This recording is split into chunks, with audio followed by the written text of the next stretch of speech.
Salut à tous. Donc, me voici, on m'a demandé de répondre à des questions sur le thème de la prière. Eh bien, commençons tout de suite.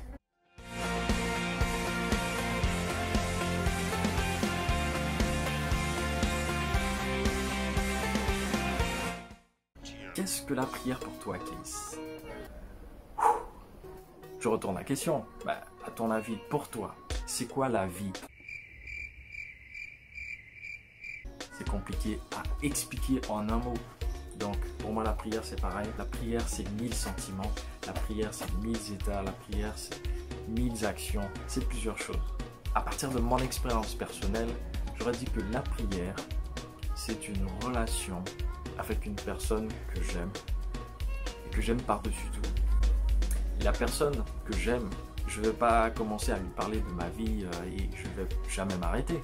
Il y a un moment donné où je vais vouloir l'écouter et savoir ce qu'elle aime, ce qu'elle désire, ce qu'elle veut de moi. Et c'est à ce moment-là que se crée cette relation intime.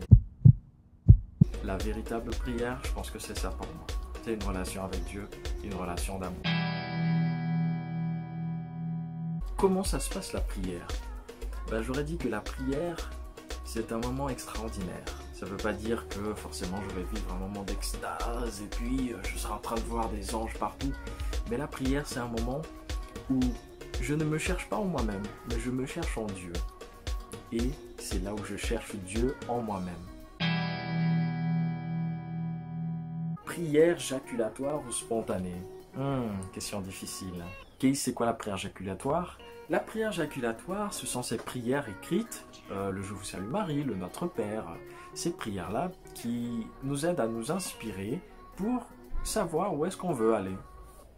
Eh bien, ces prières jaculatoires, elles sont très importantes parce qu'elles maintiennent la base de notre foi, de ce que nous savons en tant qu'Église, qui est la foi.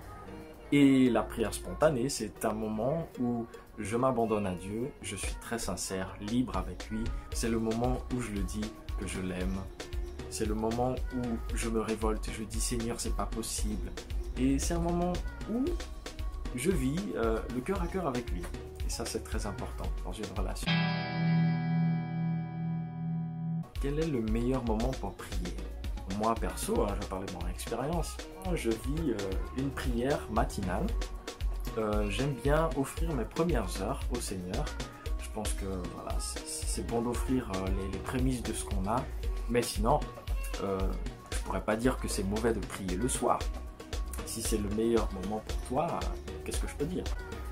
Est-ce qu'on doit chercher le meilleur moment à prier dans la journée? Ou est-ce que notre journée doit devenir une prière? Je me rappelle aussi du film Les Deux Papes que j'ai regardé et t'as un pape qui dit à l'autre est-ce qu'il est bon de fumer pendant qu'on prie?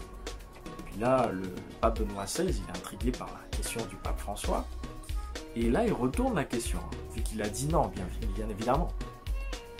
Eh bien, est-ce qu'il est possible de prier pendant qu'on fume? On regarde ça d'un point de vue différent. Attention, je suis non-fumeur et je ne préconise pas, voilà.